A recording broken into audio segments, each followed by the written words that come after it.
ನಮಸ್ಕಾರ ಕರ್ನಾಟಕ. ನಾನು ಸಾಕಷ್ಟು ಬಾರಿ ಭ್ರಷ್ಟಾಚಾರದ ವಿಚಾರ ಬಂದಾಗ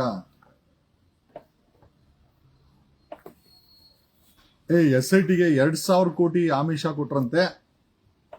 2,000 ಕೋಟಿ ಆಮಿಷ ಕೊಟ್ರಂತೆ.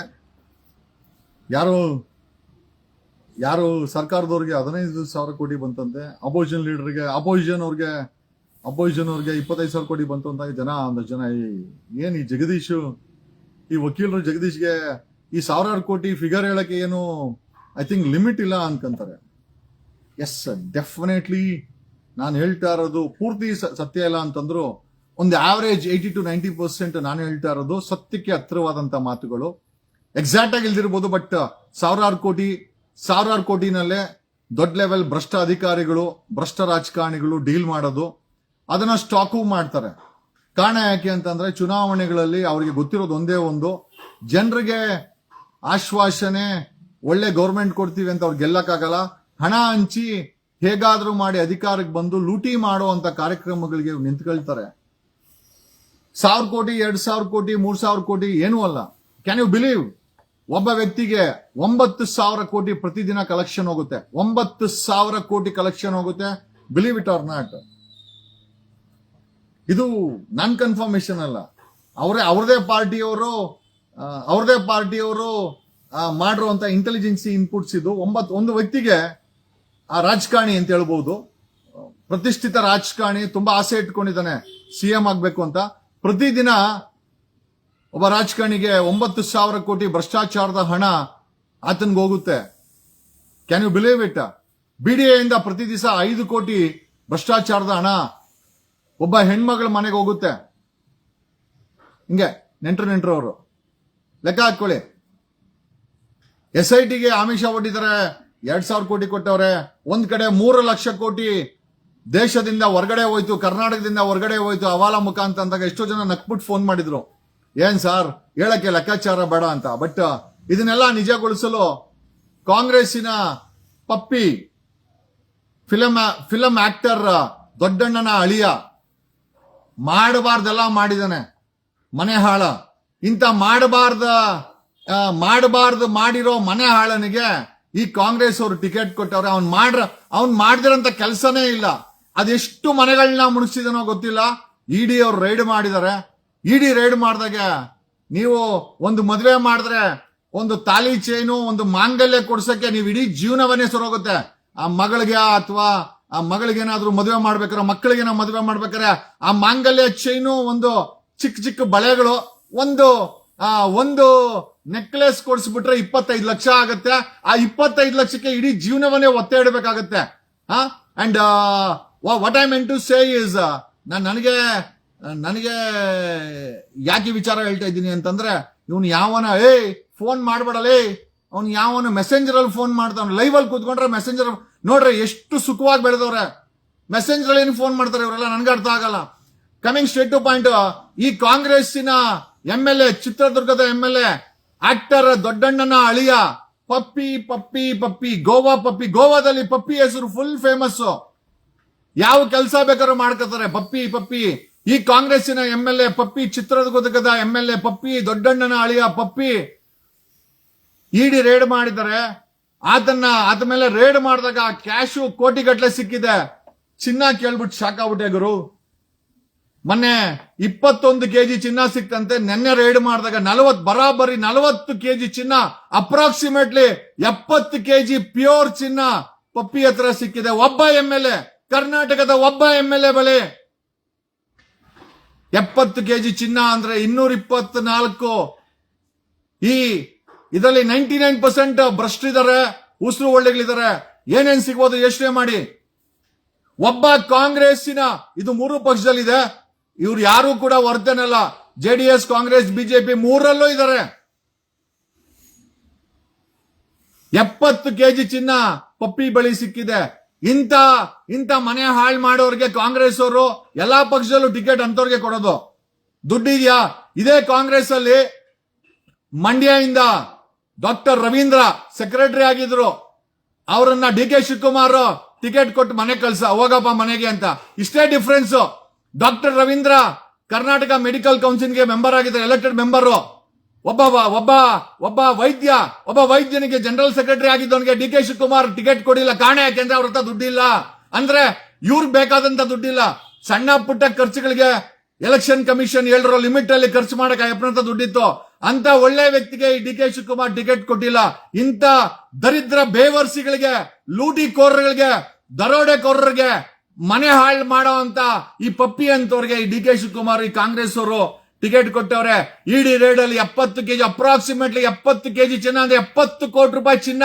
ನಿಮ್ ಮನೇಲಿ ಒಂದು ಮಾಂಗಲ್ಯ ಚೇನ್ ತಗೊಳಕ್ಕಾಗಲ್ರಿ. ಒಂದು ನಿಮ್ ಮಕ್ಕಳಿಗೆ ನಿಮ್ ಮೈ ಮೇಲೆ ಒಂದು ಮಾಂಗಲ್ಯ ಇರಲ್ಲ. ಇವತ್ತು ಚಿನ್ನದ ಬೆಲೆ 10 ಗ್ರಾಮ್ಗೆ 1,25,000 ಆಗಿದೆ. ನೀವೇನ್ ಅನ್ಕೊಂಡಿದ್ದೀರಾ? ಯಾರು ತಗೊಳ್ತಾ ಇದಾರೆ ಈ ಚಿನ್ನನ? ಖಂಡಿತ ನೀವು ತಗೊಂತಾ ಇಲ್ಲ. 97% ಸಾಮಾನ್ಯ ಜನ ಇದ್ರಿ, 3% ಪವರ್ಫುಲ್ ಶ್ರೀಮಂತರಿದ್ದಾರೆ. ಅದು ಕರ್ನಾಟಕದಲ್ಲಾಗಿರ್ಬೋದು, ಭಾರತದಲ್ಲಾಗಿರ್ಬೋದು.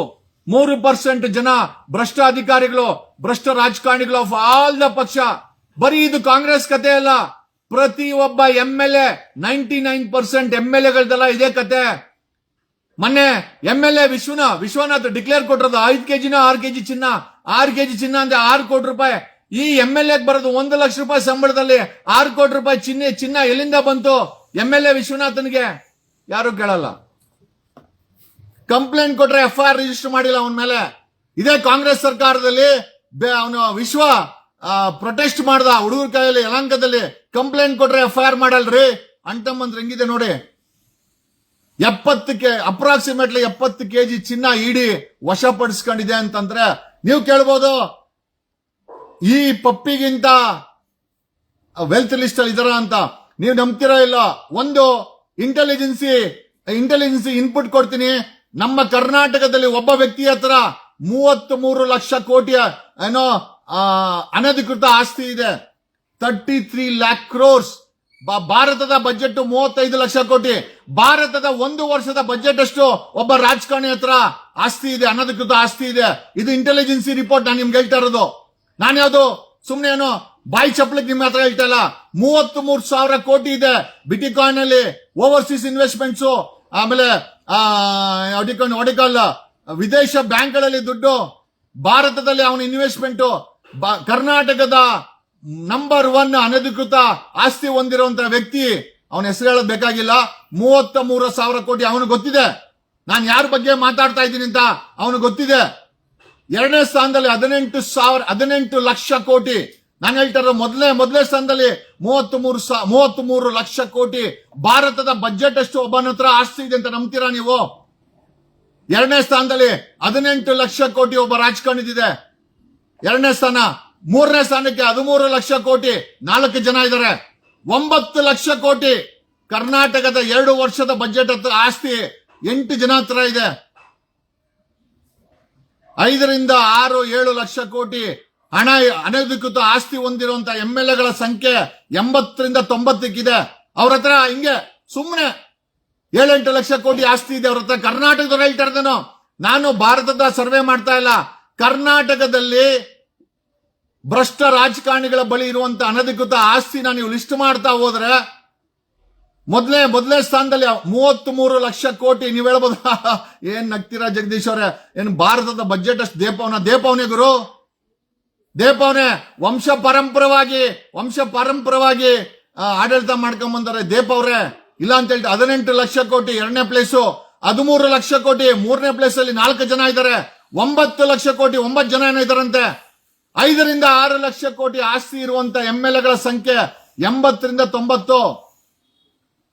ಪಪ್ಪಿ ಹತ್ರ 70 ಕೆಜಿ ಚಿನ್ನ ಸಿಕ್ಕಿದ್ರೆ ಆಶ್ಚರ್ಯ ಪಡಬೇಕಾದ್ರೆ 70 ಕೋಟಿ ರೂಪಾಯಿ ಚಿನ್ನ ಸಿಕ್ಕಿದೆ.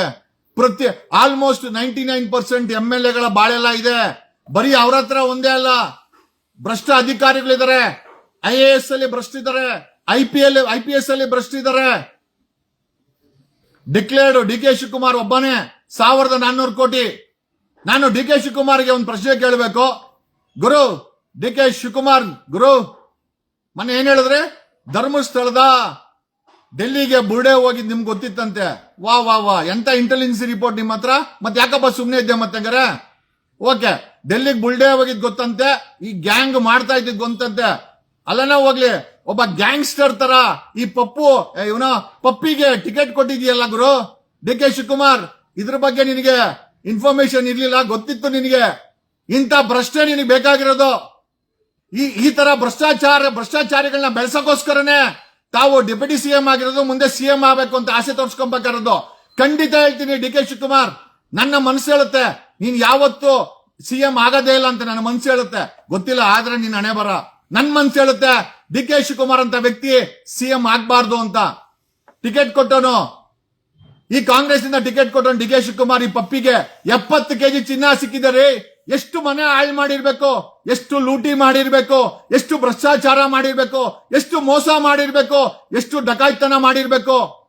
ಬರೀ ಕಾಂಗ್ರೆಸ್ಸಿನ ಕತೆ ಅಲ್ಲ ಇದು, 3 ಪಕ್ಷಗಳ ಕತೆ ಇದೆ. ಇದೇ ಈ ರಾಜ್ಯದ ವ್ಯಥೆ, ಇದೇ ಈ ರಾಜ್ಯದ ವ್ಯಥೆ. ಬರೀ ರಾಜಕಾರಣಿಗಳೇ ಅಲ್ಲ, ಎಂಪಿಗಳೇ ಅಲ್ಲ, ಅಧಿಕಾರಿಗಳು ಕೂಡ ಕಾಂಪಿಟೇಟಿವ್ ಆಗಿದ್ದಾರೆ. ಅಷ್ಟು ಲೂಟಿ ಮಾಡ್ತಾರೆ. ಈ ಕೇವಲ 97% ಜನರ ಮುಖದಲ್ಲಿ ನಗು ಇಲ್ಲ. ಈ ನಗುನೆಲ್ಲ 3% ರಾಜಕಾರಣಿಗಳು, ಬಿಸ್ನೆಸ್ ಮೆನ್ಗಳು, ಅಧಿಕಾರಿಗಳು ಕಿತ್ಕೊಂಡ್ಬಿಟ್ಟಿದ್ದಾರೆ. 3 ಜನ ಭ್ರಷ್ಟರು. ಬಿಸ್ನೆಸ್ ಮೆನ್ ಬೇಕಾದನ್ನ ಅಧಿಕಾರಿ ಮಾಡ್ಕೊಡ್ತಾನೆ, ಅಧಿಕಾರಿಗೆ ಬೇಕಾದನ್ನ ಅಧಿಕಾರದಲ್ಲಿರೋ ರಾಜಕಾರಣಿ ಮಾಡ್ಕೊಡ್ತಾರೆ. ಏನ್ ಮಾಡ್ಬೇಕು? 1000 ಕೋಟಿ ಡಿಕ್ಲರೇಷನ್ ಮಾಡ್ತಾನೆ. ಈ ಡಿ ಕೆ ಶಿವಕುಮಾರ್ಗೆ ಧರ್ಮಸ್ಥಳದ ಬುಳ್ಳೆ ಡೆಲ್ಲಿಗೆ ಹೋಗೋದು ಗೊತ್ತಿತ್ತಂತೆ.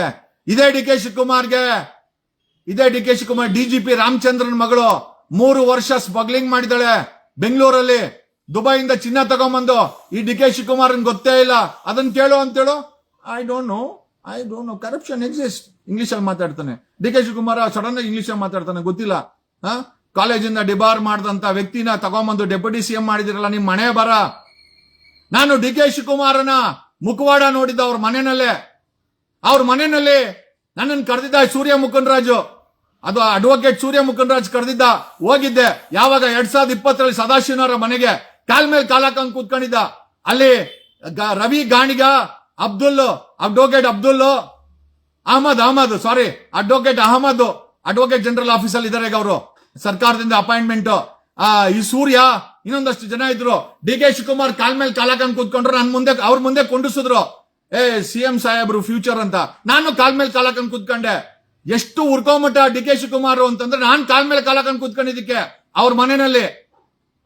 ಅವನ ಪಕ್ಕದಲ್ಲಿ ಅಹಮದ್ ಇದ್ರು. ಜಗದೀಶ್ವರೇ, ಶಿವಕುಮಾರ್ ಅವ್ರ ಮುಂದೆ ಕಾಲ್ ಹಾಕೊಂಡ್ಬರ್ದು, ಕಾಲ್ ತೆಗೀರಿ. ನಾನು ತೆಗಿಯಲ್ಲ ಅಂತಂದೆ. ಇವ್ನು ಸೂರ್ಯ ಕಣ್ಣಲ್ಲಿ ಹಂಗೆ ಕಾಲ್ ತೆಗಿ ಅಂತ. ನಾನು ತೆಗ್ದೇ ಇಲ್ಲ. ಯಾಕಂದ್ರೆ ಅದು ನನ್ನ, ನೀನೊಬ್ಬ ಏನೋ ಕಾಂಗ್ರೆಸ್ಸಿನ ಅಧ್ಯಕ್ಷ ಕಾಲ್ ಮೇಲೆ ಕಾಲ್ ಹಾಕೊಂಡ್ರೆ ನಿನಗಿಂತ ನಾನು ಏನು ಕಡಿಮೆ ಇಲ್ಲ ಅಂತ ನಾನು ಕಾಲ್ ಮೇಲೆ ಕಾಲ್ ಹಾಕೊಂಡು ಅವ್ರ ಮನೇಲೆ, ಡಿ ಕೆ ಶಿವಕುಮಾರ್ ಮನೇಲೆ ಕಾಲ್ ಮೇಲೆ ಕಾಲ್ ಹಾಕೊಂಡು ಕೂತ್ಕೊಂಡು ಎಷ್ಟು ಉರ್ಕೊಂಡ ಆ ವ್ಯಕ್ತಿ ಅಂತಂದ್ರೆ, ಏನೋ ರಮೇಶ್ ಜಾರಕಿಹೊಳಿ ಏನೋ ಕಾಸು ಕೊಟ್ಟಂತೆ, ನಿಜನಾ ಅಂತಂದ. ಕೊಟ್ರೆ ಕೊಡ್ಲಿ ಬಿಡಿ, ಏನಿವಾಗ ನಿಮ್ಗೆ ಅಂತಂದೆ. ಏನ್ BMW ಬುಕ್ ಮಾಡಿದ್ಯಾ ಅಂತಂದೆ. ಅಲ್ರಿ, ರಮೇಶ್ ಜಾರಕಿಹೊಳಿ ಹತ್ರ ಕಾಸು ಇಸ್ಕೊಂಡು ನಾನು BMW ಬುಕ್ ಮಾಡ್ಬೇಕಾಗಿಲ್ಲ. ಒಂದು ಸೈಟ್ ಮಾಡಿದ್ರೆ, ನನ್ನ ಸಾಕಾನಗರದಲ್ಲಿರೋ ಪ್ರಾಪರ್ಟಿನಲ್ಲಿ ಒಂದು ಸೈಟ್ ಮಾಡಿದ್ರೆ 1/2 ಡಜನ್ BMW ಬರ್ತವೆ ಅಂತಂದೆ. ಅಲ್ಲ ಗೊತ್ತಾಯ್ತು ಈ ವ್ಯಕ್ತಿಗೆ ಜಲಸಿ ಅಂತ. ಬೇರೆಯವ್ರು ಬೆಳೆಯಂತ ಮಾನಸಿಕ ಸ್ಥಿತಿನೇ ಇಲ್ಲ ಈ ಶಿವಕುಮಾರನ್ಗೆ. ಅವನ ಹತ್ರನೇ ಎಲ್ಲ ಇರಬೇಕು. ಅವನೇ ಡೆಪ್ಯೂಟಿ ಸಿಎಂ, ನಾನೇ ಡೆಪ್ಯೂಟಿ ಸಿಎಂ, ನಾನೇ ನಟು ಬೋಲ್ಟು, ಬರೀ ಇದೆ. ಅಲ್ಲ ನೋಡ್ರಿ, ಧರ್ಮಸ್ಥಳದ ಬುಳ್ಳೆ ಏನೋ ಸುಪ್ರೀಂ ಕೋರ್ಟ್ಗೆ ಹೋಗಿದ್ ಗೊತ್ತಂತೆ ಈ ವ್ಯಕ್ತಿಗೆ. ಅದೇ ಈತನ ಪಕ್ಷದಲ್ಲಿ 70 ಕೆಜಿ ಚಿನ್ನ ಯಾರ್ಯಾರ ಮನೆ ಹಾಳು ಮಾಡದ್ನೋ ಅಂತವನಿಗೆ ಟಿಕೆಟ್ ಕೊಟ್ಟಂತ ಡಿ ಕೆ ಶಿವಕುಮಾರ್, ಕಾಂಗ್ರೆಸ್ ಪಕ್ಷ, JDS, ಬಿಜೆಪಿ ವರ್ತನೆಲ್ಲ ಅವರಲ್ಲೂ ಇದ್ದಾರೆ. ಆ ರಾಜೀವ್ ಚಂದ್ರಶೇಖರ್, ಸುವರ್ಣ ನ್ಯೂಸ್ನ ರಾಜೀವ್ ಚಂದ್ರಶೇಖರ್ಗೆ 1995ರಲ್ಲಿ ಅವ್ರ ಮಾವನಿಗೆ 250 ಎಕರೆ ಜಾಗನ ಅಲ್ಲಿ ಅಲಾಟ್ ಮಾಡಿಕೊಟ್ಟು 150 ಎಕರೆ ಸೇಲ್ ಡೀಡ್ ಮಾಡಿಕೊಟ್ಟು ಅವನ್ ಫ್ಯಾಕ್ಟ್ರಿನೇ ಓಪನ್ ಮಾಡಿಲ್ಲ, ಮಾರಾಟ ಮಾಡ್ಕೊಂಡ. 3 ಪಕ್ಷದವರು ಭ್ರಷ್ಟಾಚಾರದಲ್ಲಿ ಯಾರು ಏನು ಕಡಿಮೆ ಇಲ್ಲ. ಹೇಳದಲ್ಲ, ಕರ್ನಾಟಕದಲ್ಲಿ ನಂಬರ್ 1 ಅನಧಿಕೃತ ಆಸ್ತಿ ಇರುವಂತ ರಾಜಕಾರಣಿಯ ಒಟ್ಟು ಮೌಲ್ಯ 33 ಲಕ್ಷ ಕೋಟಿ. ಇದು ನನ್ನ ಇನ್ಫಾರ್ಮೇಶನ್ ಅಲ್ಲ, ಸೆಂಟ್ರಲ್ ಇಂಟೆಲಿಜೆನ್ಸ್ ಅವರು ಹುಡುಕಿ ಸೀಕ್ರೆಟ್ ಆಗಿ ಮಡಗಿರೋ ಇನ್ಫಾರ್ಮೇಶನ್. 33 ಲಕ್ಷ ಕೋಟಿ ಒಬ್ಬ ರಾಜಕಾರಣಿ ಹತ್ರ ಆಸ್ತಿ ಇದೆ, ಅನಧಿಕೃತವಾದಂತದ್ದು. ಭಾರತದ ಬಜೆಟ್ ಅಷ್ಟು ಒಬ್ಬ ವ್ಯಕ್ತಿ ಹತ್ರ ಆಸ್ತಿ ಇದೆ. ಅದು ಇದೇ ಕರ್ನಾಟಕದವನು. 2ನೇ ಸ್ಥಾನ ತುಂಬವನು 18 ಲಕ್ಷ ಕೋಟಿ. ಅವನು ಕೂಡ 5-6 ಸತಿ MLA ಗೆದ್ದು ಬಂದವನು. 3ನೇ ಸ್ಥಾನದಲ್ಲಿ 13 ಲಕ್ಷ ಕೋಟಿ. 4-5 ಜನ ಅವ್ರೆ. 9 ಲಕ್ಷ ಕೋಟಿ ಅವರು 8-9 ಜನ ಇದ್ದಾರೆ. 5-6 ಲಕ್ಷ ಕೋಟಿ ಇರುವಂತ MLAಗಳ ಸಂಖ್ಯೆ 80ರಿಂದ 90 ಅಂತ ಒಂದು ಮಾಹಿತಿ ಇದೆ. ಇದೆಲ್ಲ ಇಲ್ಲಿಗಲ್ ಅಸೆಟ್ಸ್. ಹೊರಗಡೆ ಟ್ಯಾಕ್ಸ್ ಸೆವೆನ್ಸ್ ಅಲ್ಲಿ ಇನ್ವೆಸ್ಟ್ಮೆಂಟ್ಸ್ ಇದೆ, ಕಂಪನಿಗಳಲ್ಲಿ ಇನ್ವೆಸ್ಟ್ಮೆಂಟ್ ಇದೆ. 1000 ಕೆಜಿ ಚಿನ್ನವನ್ನ ಸ್ಟಾಕ್ ಮಾಡಿದನು ಒಬ್ಬ ರಾಜಕಾರಣಿ. 113 ಭಾರತದಲ್ಲಿ 25,000 ಚಿನ್ನದಂಡಿ ಇದೆ ಅಂತ ಒಂದು ಸರ್ವೆ ಹೇಳುತ್ತೆ. ಕರ್ನಾಟಕದಲ್ಲಿ ಅತಿ ಹೆಚ್ಚಿನ ಚಿನ್ನದಂಡಿ ಇದೆ.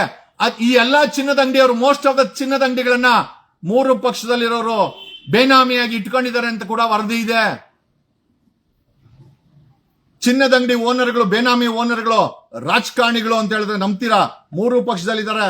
3 ಪಕ್ಷದ ಓನರ್ಗಳು, 3 ಪಕ್ಷದಲ್ಲಿ ಇರೋರು ಚಿನ್ನದಂಗಡಿ ಓನರ್ಗಳು. ಚಿನ್ನದಂಗಡಿಗಳಲ್ಲಿ ಎಷ್ಟು ಕೆಜಿ ಬೇಕಾದ್ರೆ ಚಿನ್ನ ಇಟ್ಕೊಬಹುದು. ನೀವು ಟ್ಯಾಕ್ಸ್ ಸೆವೆನ್ಗೆ ಹೋಗ್ಬೇಕಾಗಿಲ್ಲ, ಸ್ವಿಸ್ಗೆ ಹೋಗ್ಬೇಕಾಗಿಲ್ಲ, ಹಣನ ತಗೊಂಡೋಗ್ಬಿಟ್ಟು ಅಲ್ಲಿ ಡೆಪಾಸಿಟ್ ಮಾಡ್ಬೇಕಾಗಿಲ್ಲ. ಇಲ್ಲೇ ಚಿನ್ನದಂಗಡಿ ಓಪನ್ ಮಾಡ್ಕೋ. ಯಾರು ಆಡಿಟ್ ಮಾಡ್ತಾರೆ? ಚಿನ್ನದಂಗಡಿನಲ್ಲಿ ಚಿನ್ನದ ಗಟ್ಟಿನಲ್ಲಿ ನಿನ್ ಚಿನ್ನ ಇಟ್ಕೋ. ಒಂಥರ ಈ ಚಿನ್ನದಂಗಡಿಗಳು ಎಲ್ಲ ಅಂತಲ್ಲ, ಮೋಸ್ಟ್ ಆಫ್ ದ ಚಿನ್ನದಂಗಡಿಗಳು ರಾಜಕಾರಣಿಗಳ ಬ್ಯಾಂಕ್ಗಳಾಗಿದೆ ಅಂತ ಒಂದು ಮಾಹಿತಿ ಇದೆ. 1000 ಕೆಜಿ ಚಿನ್ನದಂಗಡಿಲಿ ರಾಜಕಾರಣಿಗಳು ಬಚ್ಚಿಟ್ಟಿದ್ದಾರೆ ಅಂತ ಮಾಹಿತಿ ಇದೆ. ಯಾರು ಕೇಳ್ತಾರೆ? ಕರ್ನಾಟಕದಲ್ಲಿ ಆಂಬ್ಯುಲೆನ್ಸ್ಗಳು ಬರೀ ಪೇಷಂಟ್ಗಳನ್ನ ಟ್ರಾಫಿಕಿಂಗ್ ಮಾಡಲ್ಲ, ಡ್ರಗ್ ನ ಟ್ರಾಫಿಕಿಂಗ್ ಮಾಡ್ತಾರೆ. ಗೋಲ್ಡ್ ಗಳನ್ನ ರಾಜಕಾರಣಿಗಳಿಗೆ ಟ್ರಾನ್ಸ್ಪೋರ್ಟ್ ಮಾಡ್ಕೊಡ್ತಾರೆ ಆಂಬ್ಯುಲೆನ್ಸ್ಗಳವರು ಅಂತ. ಎಲ್ಲರೂ ಅಲ್ಲ, ಕೆಲ ಆಂಬ್ಯುಲೆನ್ಸ್ಗಳು ಇದನ್ನ ಈ ಒಂದು ಟ್ರಾಫಿಕಿಂಗ್ ಮಾಡ್ತಾರೆ ಅಂತ ಮಾಹಿತಿ ಇದೆ. ಡ್ರಗ್ ಟ್ರಾಫಿಕಿಂಗ್ ಮಾಡ್ತಾವಂತ ಮಾಹಿತಿ ಇದೆ. ಇವ್ರಿಗೆ ಹೆಂಗ್ ಬೇಕೋ ಹಂಗೆ ವ್ಯವಸ್ಥೆಯನ್ನ ಕ್ರಿಯೇಟ್ ಮಾಡ್ಕೊಂಡಿದ್ದಾರೆ. ಕೇಳೋರಿಲ್ಲ, ಮಾಡೋರಿಲ್ಲ. ಒಬ್ಬ ಸಾಮಾನ್ಯ ಮನುಷ್ಯನ್ಗೆ 3 ಪಕ್ಷದವರು ಟಿಕೆಟ್ ಕೊಡಲ್ಲ.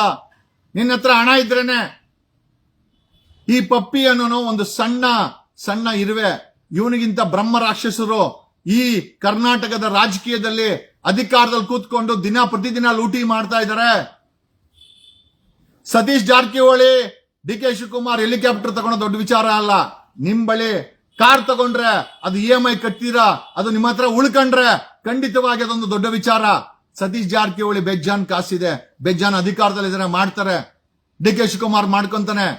3 ಪಕ್ಷದಲ್ಲಿ ಭ್ರಷ್ಟಾಚಾರ ಮಾಡುವಂತ MLAಗಳ ಸಂಖ್ಯೆ ಅತಿ ಹೆಚ್ಚಾಗಿದೆ. ಇವ್ರಿಗೆ ಸಪೋರ್ಟ್ ಕೊಡಕ್ಕೆ ಕೆಲವು ಭ್ರಷ್ಟ IAS, ಕೆಲವು ಭ್ರಷ್ಟ IPSಗಳು, ಟಾಪ್ ಆಫೀಸರ್ಗಳು ಕೆಲಸ ಮಾಡ್ತಾರೆ. ಈ ಮಟ್ಟಕ್ಕೆ ಕರ್ನಾಟಕದ ಭ್ರಷ್ಟಾಚಾರ ಎಕ್ಕುಟ್ಟೋಗಿದೆ.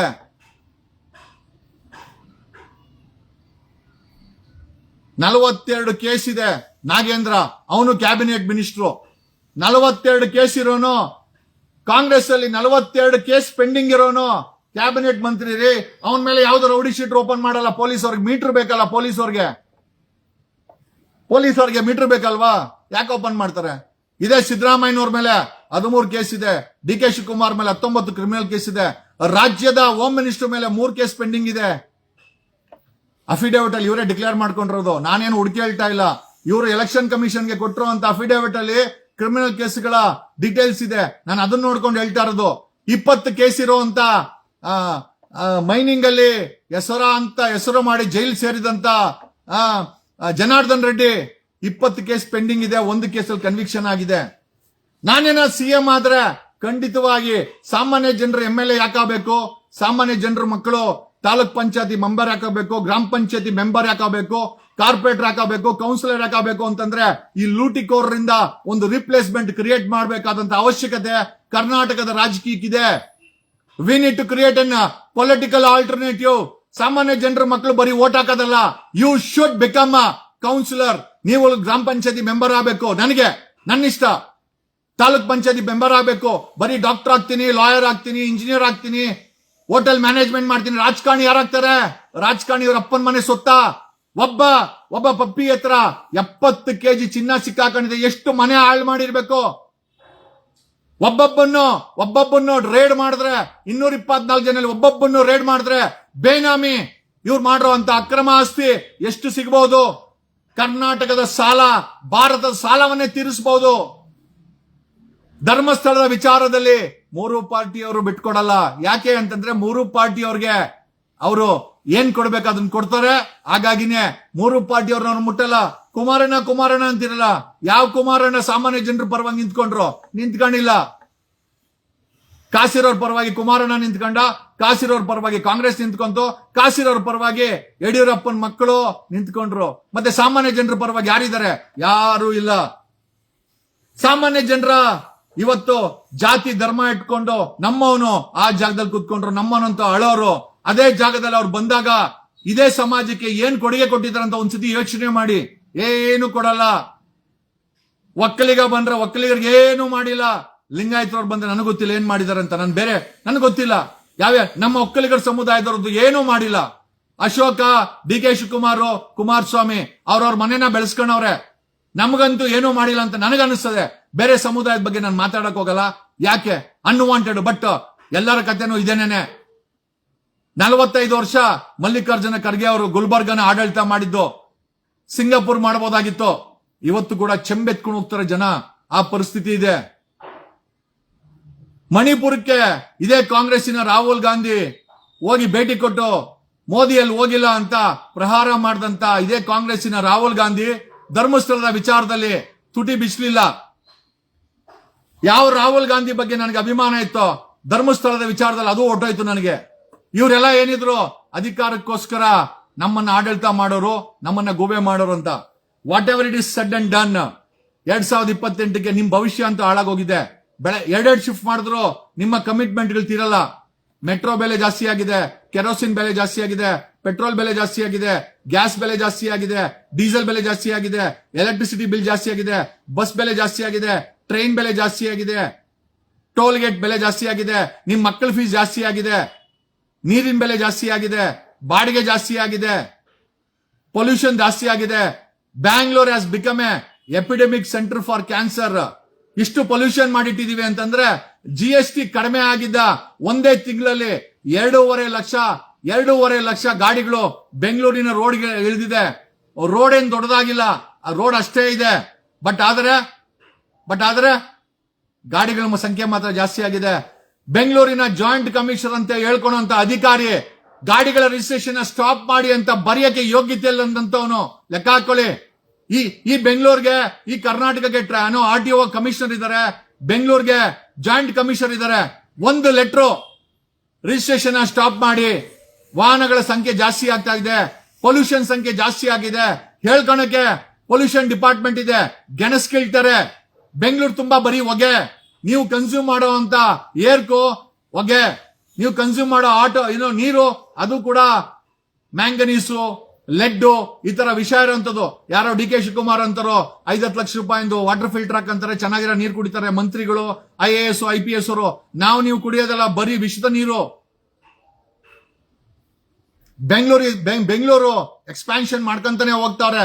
ಆನೇಕಲ್ಲಲ್ಲಿ ಸಿದ್ದರಾಮಯ್ಯ ಸರ್ಕಾರ IT ಟೆಕ್ ಪಾರ್ಕ್ ಮಾಡ್ಬೇಕಂತೆ.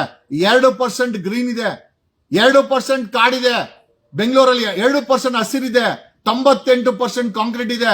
ಇವತ್ತು ಕೂಡ ಡಿ ಕೆ ಶಿವಕುಮಾರನ್ಗೆ ಅಲ್ಲೆಲ್ಲೋ ಕೆಂಗೇರಿ ಹತ್ರ ಲೇಔಟ್ ಮಾಡಬೇಕು, ಜನಗಳ ರೈತ ಜಮೀನ್ ಕಿತ್ಕೊಂಡು. ಸಿದ್ದರಾಮಯ್ಯನ್ಗೆ ಆನೇಕಲ್ ಹತ್ರ 2,500 ಎಕರೆ ಟೆಕ್ ಪಾರ್ಕ್ ಮಾಡ್ಬೇಕಂತ ಅವ್ರ ಪಿಂಡ. ಇರೋರ್ಗೆ ಇರೋ ಬರೋ ರೋಡ್ ಎಲ್ಲ ಬರೀ ಗುಂಡಿ. ಯಾವ ರೋಡು ಗುಂಡಿ ಮುಕ್ತ ಇಲ್ಲ. ಮೊನ್ನೆ ಮಳೆಯಲ್ಲಿ ನಾನು ಬಂದೆ, 2 ವೀಲರ್ ಅಲ್ಲಿ ಬಿದ್ದೋಗ್ಬೇಕಾಗಿತ್ತು ನಾನು.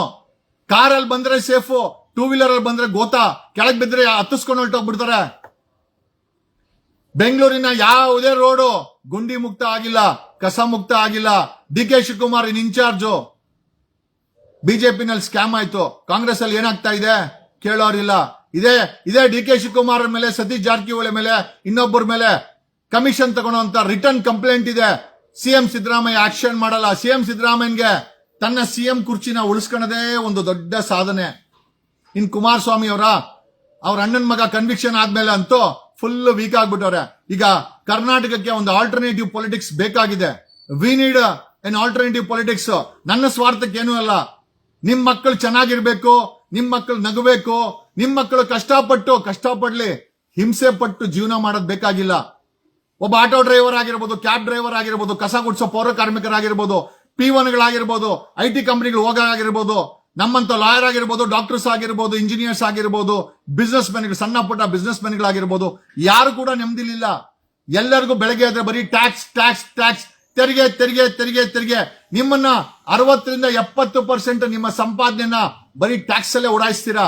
ಅಷ್ಟಾದ್ರೂ ದೇಶದ ಸಾಲ ಮೋದಿ ಬಂದ್ಮೇಲೆ ನಾನ್ ಕೇಳೋದೇನು ಅಂತಂದ್ರೆ, ಅಲ್ರೋ ಬೇವರ್ಸಿಗಳ ಚಿನ್ನದ ರೋಡ್ ಹಾಕ್ಸ್ತೀನಿ ಅಂತಂದ್ರಲ್ಲ, 130 ಲಕ್ಷ ಕೋಟಿ ಸಾಲ ಮಾಡಿಟ್ಟಿದ್ದನಲ್ಲ ಮೋದಿ. ಇದೇ ಸಿದ್ದರಾಮಯ್ಯ ಸರ್ಕಾರದ ಸಾಲ 8 ಲಕ್ಷ ಕೋಟಿ ಇದೆ. ಇವ್ರು ಏನು ಮಾಡಲ್ಲ. ಭಾಗ್ಯ ಇನ್ನೊಂದು ಭಾಗ್ಯ ಅಡಿಷನ್ ಮಾಡ್ಕೊಳ್ಳಿ. ಸಾಲದ ಭಾಗ್ಯ ರಾಜ್ಯ ಸರ್ಕಾರದ, ಕೇಂದ್ರ ಸರ್ಕಾರ ನೀವೇ ತೀರಿಸಬೇಕು, ನಿಮ್ ಮಕ್ಕಳು ತೀರಿಸಬೇಕು.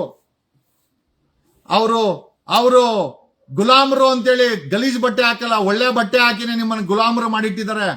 This is the condition of Bengaluru city and ಕರ್ನಾಟಕಕ್ಕೆ ಒಂದು ಹೊಸ ಪಾಲಿಟಿಕ್ಸ್ ಬೇಕಾಗಿದೆ, ಹೊಸ ಚಿಂತನೆ ಬೇಕಾಗಿದೆ, ಯುವತಿಯರ ಪಡೆ ಬೇಕಾಗಿದೆ. ನಾನ್ ಲೀಡ್ ಮಾಡಕ್ ರೆಡಿ ಇದ್ದೀನಿ.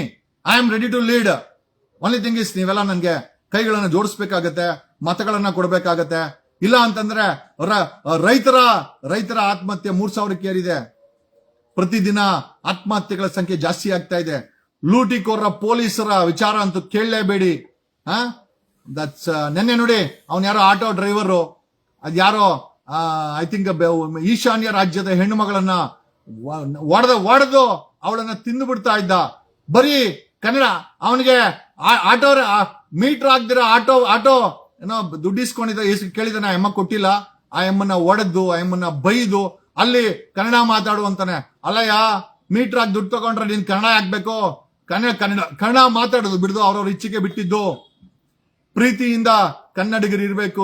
ಈ ಕೆಲವು ಗೂಂಡಾಗಳು ಕನ್ನಡವನ್ನ ತಮ್ಮ ಸಂಪಾದನೆಗೆ ಬಳಸ್ತಾ ಇರೋದು ನಿಜವಾಗ್ಲೂ ಶೋಚನೀಯ ಅಂತ ಹೇಳುತ್ತಾ, ಕರ್ನಾಟಕದಲ್ಲಿ ಆಂಬ್ಯುಲೆನ್ಸ್ಗಳಲ್ಲಿ ಚಿನ್ನ ಸ್ಮಗಲ್ ಆಗತ್ತೆ, ಹವಾಲಾ ಹಣ, ಇವ್ರು ಲೂಟಿ ಮಾಡಿರೋ ಹಣನ ಟ್ರಾನ್ಸ್ಪೋರ್ಟ್ ಮಾಡ್ತಾರೆ, 1,000 ಕೋಟಿ ಬಚ್ಚಿಕೊಂಡಿದ್ದಾರೆ. ಕರ್ನಾಟಕಕ್ಕೆ 2028ಕ್ಕೆ ಬೇಕಾಗಿರೋದು ಒಂದು ಹೊಸ ಪಾಲಿಟಿಕ್ಸ್. ಅದನ್ನು ಮಾಡಕ್ಕೆ ನಾನು ಲೀಡ್ ಮಾಡ್ತೀನಿ, ನೀವೆಲ್ಲರೂ ಕೈ ಜೋಡಿಸ್ಬೇಕು ಅಂತ ಹೇಳ್ತಿಲ್ಲ. ಇದೇ ಸಫರಿಂಗ್ಸ್. ನಮ್ ಜಾತಿಯವನು ಅವ್ನು ನಮ್ ಜಾತಿಯವನು ಅಂತ ಓಟ್ ಹಾಕೊಂಡ್ರೆ 78 ವರ್ಷದಲ್ಲಿ ನಿಮ್ಮ ಪರಿಸ್ಥಿತಿ ಒಬ್ಬ ಗುಲಾಮನಿಗಿಂತ ಕೆಟ್ಟದಾಗಿದೆ. ನಾನು ಓಪನ್ ಆಗಿ ಮಾತಾಡ್ತೀನಿ, ನನಗೇನು ಸಮಸ್ಯೆ ಇಲ್ಲ.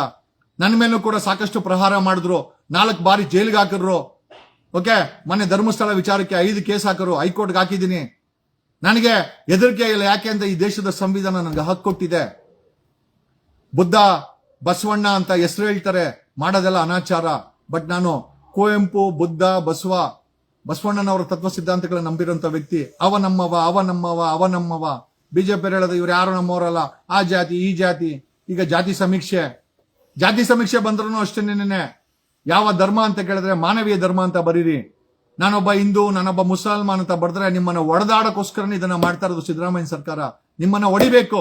2028ಕ್ಕೆ ಕಾಂಗ್ರೆಸ್ ಗೆಲ್ಬೇಕು ಅಂತಂದ್ರೆ ಈ ರೀತಿ ಜಾತಿ ಸಮೀಕ್ಷೆ ಮಾಡಬೇಕು. ಬಿಜೆಪಿ ಏನ್ ಕಡಿಮೆ ಇಲ್ಲ, ಅವರು ಕೂಡ ಅದೇ ತರ ಇದಾರೆ. JDS ಇಬ್ಬರಿಗೂ ಅಂಟಮರಿದ್ದಂಗೆ, ಒಂಥರ ಕಾರ್ಡ್ ಇದ್ದಂಗೆ, ಸೆಂಟರ್ ಕಾರ್ಡು ಇವ್ರಿಬ್ಬರಿಗೂ ಆಗುತ್ತೆ. ಏನೇನೋ ಸ್ನೇಹಿತರೆ, ಎಲ್ಲಾ ವಿಚಾರಗಳನ್ನ ಮಾಡ್ತಾ ಸಂಜೆ ಇವತ್ತು 7 ಗಂಟೆಗೆ ಭ್ರಷ್ಟ ಪೊಲೀಸರ ಫೋನ್ ಇನ್ ಕಾರ್ಯಕ್ರಮ ಮಾಡೋಣ ಅಂತಿದ್ದೀವಿ. ನಿನ್ನೆ ಕಾರಣಾಂತರಗಳಿಂದ, ಟೆಕ್ನಿಕಲ್ ಸಮಸ್ಯೆಗಳಿಂದ ಅದನ್ನ ಮಾಡ್ಲಿಕ್ಕಾಗಿಲ್ಲ. ಇವತ್ತು 7 ಗಂಟೆಗೆ ಫೋನ್ ಇನ್ ಕಾರ್ಯಕ್ರಮ ಮಾಡ್ತಾ ಇದ್ದೀವಿ.